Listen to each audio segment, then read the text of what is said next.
Hey, I don't know what I'm doing. Guess I'm here to talk about books or something. Specifically, I'm going to talk about the 6 best books that I read in 2021. The first 5 books I'm going to talk about are not going to be in any particular order. The last book I talk about is my favorite book from 2021. First book I'm going to talk about today is The Song of Achilles by Madeline Miller. This is a retelling of the story of Achilles and Patroclus. I read this for the book club that my husband and I have with his parents. We read this, I think, in March, and this was incredible. It's beautifully written. It's a beautiful love song. One of my favorite things about reading this book was that my husband and I were very familiar with the story of Achilles and Patroclus, and his parents were not. It was really fun to read this with them and watch as they learned more about what happens between these two characters, between these two mythical and bigger than life men. It was really such a beautiful story to experience with them and to get to discuss every week with them. I absolutely adored this. It made me cry at the end. It's a great book. The next book I'm going to talk about is The Loosening Skin by Leah Whiteley. This is science fiction. It's a little speculative. It's tangentially horror. It was a really good time. This book got me out of a really bad reading slump towards the end of the summer and really rekindled and restarted my reading year. This follows Rose, who at one point in her life was a bodyguard for an extremely famous actor. And in this world, people shed their skin. They regularly, throughout their life, molt. And oftentimes molting comes with some extreme changes to a person's life. Molting can affect people's relationships. It can affect their hobbies, their interests, their careers. But by far the thing that is most affected by molting is your interpersonal relationships, and oftentimes your romantic and platonic ones. This has multiple timelines. We get to see Rose throughout her life and throughout the times in her life where she has molted and how that has caused so much change and strife in her life. I thought this was great. In this version of the book here, there's a short story at the end also set in this world, following someone we got to see a little bit of in The Loosening Skin, but not someone we got to see a tremendous amount from. And I also thought it was an excellent companion piece for this one. This was great. I loved it. Highly recommend. The next book I'm going to talk about is Pearl by Josh Mallerman. I don't have a physical copy of this book. I borrowed the audiobook from my library. This is gory, bloody, violent, and so strange. So utterly strange. I absolutely adored it. Anytime my husband or I see a pig on some packaging, inevitably one of us will say, "Oh, Pearl really wants you to buy this. You should sing for Pearl." It's an incredibly strange and unsettling story most of the time. This primarily follows Pearl on the farm as his plans and schemes begin to unfold and unfurl, and as he handles all of the people that try to stand in his way from what he wants. Not everything is from Pearl's perspective. We get a lot of chapters from the various people who end up in his path and their previous dealings with Pearl and all the ways he has affected this entire town's psyche throughout the years. It was at times a little gross and pretty consistently gory, and for me that was a recipe for a win. I was really quite surprised by how good this was and how much I enjoyed it, and I haven't stopped talking about it since I finished the audiobook right before Christmas started. That's probably a good segue into the next book, which is Tender is the Flesh by Augustina Bazterrica. I read this one because I try to read the Goodreads Best of Horror list, or at least as much of it as I can every year for the past couple of years, and that's why I picked this one up. This was such a fast read. I read this all in, I think, under 16 hours.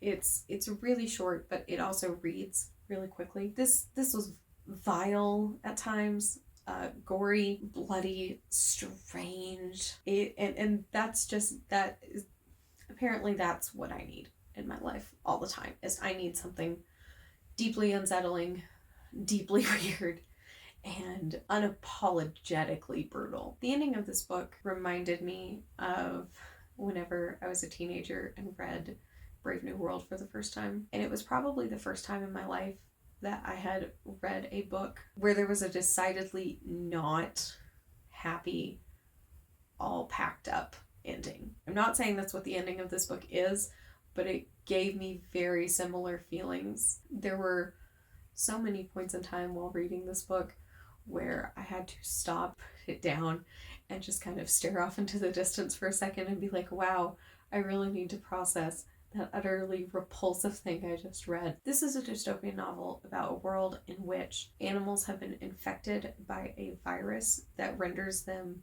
inedible and poisonous to people. And to make up the lost revenue from the meatpacking industry and the meat industry as a whole, the government has transitioned into human meat, and people are specifically bred and modified to become food. And we follow a man who is running one of these meatpacking plants. We get to see a lot of the brutal honesty of what that industry is through the lens of doing it to people who aren't treated as people. It was at times vile, and the violence it discussed was so mundane to the people in this book. It was really shocking and upsetting. I'm gonna repeat what my Goodreads says about this book. Fuck this book. 5 stars. Loved it.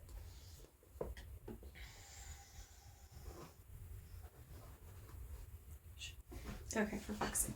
Should I have set you over here? We're gonna set you over here, I guess. The next book I'm going to talk about is Middle Game by Sean McGuire. This was another one that I read for the book club that my husband and I do with his parents. This follows a set of twins, Roger and Dodger, who don't know that they're twins. And it has a lot to do with alchemy and godhood and your destiny, and if you can escape your destiny. This is another book that played with timelines a lot, but instead of jumping between 3 or 4 timelines, there were dozens in this book. And there's enough information in here for you to know that the dozens that you get to see are a small scope of the realities and the lives that Roger and Dodger lead and live. The reason why I loved this book so much is the characters. I really loved what the author did to build the characters and how she interplayed all of the characters together and how interwoven everyone's lives were. Poor Dodger, man. Poor fucking Dodger. She broke my heart. She made me so sad, and I really adored Roger. As frustrating as I think both of them could be, they were such well-written and fully formed characters. This book also has my favorite secondary character that I'm pretty sure I read this entire year in Aaron. Aaron was so well-written and like just the right kind of deviousness and truly chaotic. Chaotic is a good word, I think. No, Erin was truly devious at times, and she was a really good character that up until the very end, you didn't know what she was going to do or really why she was doing it. You have a decent idea of what her motivations are. It never gives you a really firm idea of what she is going to do. You just know why she is doing things. And I love that. I love that about her. This was fantastic. This was one of the most compelling reads I read throughout the entire year. I think for book club we were supposed to read this over a month, and my husband and I read it in 3 days. We didn't read it in 3 consecutive days. We did it over the course, I think, of 2 weeks. But when we picked this book up, it was for a 200-page sprint. And it was truly hard to put down once we had reached that 200-page limit. This was wonderful.